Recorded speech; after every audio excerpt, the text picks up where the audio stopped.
Voilà, nouvelle vidéo sur le nom propre et le nom commun. Dans la vidéo précédente, on a vu le sens du mot propre, de l'adjectif propre. Le premier sens qui nous vient à l'esprit, c'est le contraire de sale. Mais on a vu que propre veut dire aussi qui appartient à quelqu'un et à lui seul. Donc ça va nous aider à comprendre la différence entre le nom commun et le nom propre. Le nom commun, on peut penser aussi au transport en commun. C'est des transports que tout le monde peut prendre. Alors qu'on peut aussi utiliser sa voiture ou son véhicule propre. Donc, un nom commun désigne une personne, un animal ou une chose de manière générale. Et il commence par une minuscule. Donc, il y a deux caractéristiques. Le sens, c'est quelque chose de général. Et la forme, il commence par une minuscule. Le nom propre désigne une personne, un animal ou une chose de manière précise, en le nommant. Et au niveau de la forme, il commence par une majuscule. Donc, si on s'intéresse à la forme du mot, à la forme, donc la première lettre du mot peut nous donner déjà un indice. Est-ce qu'il s'agit d'une minuscule ou d'une majuscule? Donc, pour cela, il faut bien sûr apprendre à repérer, au niveau visuel, les majuscules. Alors, généralement, pour certaines lettres, elles sont différentes, mais on voit toujours qu'elles sont plus grandes. Pour d'autres lettres, elles ont le même dessin, mais on voit aussi qu'elles sont plus grandes. Donc, en règle générale, toujours, les majuscules sont, c'est pas règle générale, c'est toujours, elles sont toujours plus grandes. Donc, elles dépassent vers le haut. Donc, il y a une petite confusion possible avec deux lettres. Donc, ceci peut être un I majuscule ou un L minuscule. Donc là, il faudra bien regarder le sens. Donc, par exemple, loup, c'est un L minuscule et donc c'est un nom commun. Italie, c'est le nom d'un pays, c'est un nom propre. Il commence par I majuscule. Donc, si le nom commence par une minuscule, c'est un nom commun. Si le nom commence par une majuscule, attention, je vais regarder sa place. Ce n'est pas d'office un nom propre, il faut que je regarde la place. S'il est au milieu d'une phrase, c'est un nom propre. Comme dans les exemples ici, j'habite à Bruxelles depuis ma naissance. Bruxelles est un nom propre. Mon institutrice s'appelle Iman. Iman est un nom propre. Le chat de Madame Sandra s'appelle Toupi. Sandra et Toupi sont deux noms propres. Si par contre ce nom est au début de la phrase, il peut être un nom propre ou un nom commun. Et alors je dois m'intéresser au sens. Par exemple, Paris est la capitale de la France. Paris est un nom propre. Saturne est une planète du système solaire. Saturne est un nom propre. Par contre, lundi est le premier jour de la semaine. Lundi est un nom commun.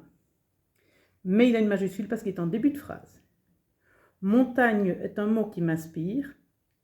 Montagne est un nom commun, mais il est en début de phrase, donc il a une majuscule. Donc ces tournures-là sont assez rares. Généralement, on commence par un déterminant. On commence généralement une phrase par un déterminant ou par un mot lien, rarement par un nom commun. Mais ça peut arriver quelquefois. Donc maintenant, au niveau du sens, on va s'intéresser au sens des noms propres, puisque les noms propres vont concerner en gros 6 familles. Il y a 6 familles de noms propres. Alors, il y a des noms de personnes, donc les prénoms et les noms de famille, ça c'est le plus courant, et les habitants d'un endroit. Alors, on a par exemple Rachid, Koubaï, un Belge, majuscule, un Tangérois, majuscule. Tous les noms géographiques sont des noms propres. Les noms géographiques, c'est les noms des continents, pays, régions, villes, cours d'eau, montagnes, tels que Europe, Italie, Brabant, Liège, Meuse, Pyrénées, etc. Donc, quand vous allez étudier la géographie, presque tous les mots, tous les noms qui vont désigner les endroits sont des noms propres. Vous avez également les noms de fêtes, Noël, Toussaint, Pâques, Halloween, etc. Les noms d'astres et d'étoiles, sauf le Soleil et la Lune. Jupiter, Saturne, Uranus. Les titres de livres, de revues et de journaux, Spirou, Le Soir, Pilotis, Dragon Ball, etc. D'autres beaucoup plus récents que je ne connais pas. Et des noms appliqués à des animaux, à des produits ou à des marques, tels que Milou, le chien de Tintin, Toyota, vous avez Mercedes, vous avez, je ne connais pas trop les marques de voitures, Zanussi, les marques d'électroménager, etc. Que vous pouvez, voilà,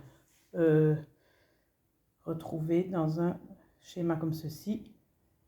Là, vous avez les 6 catégories de noms propres. Donc, par exemple, personne. Un nom commun, ce serait garçon. Un prénom, ce serait Rachid. Géographie, un nom commun, ce serait pays, puisque ça concerne tous les pays. Et un nom propre serait Belgique, ou Maroc, ou Turquie. Les fêtes, le mot fête est un nom commun.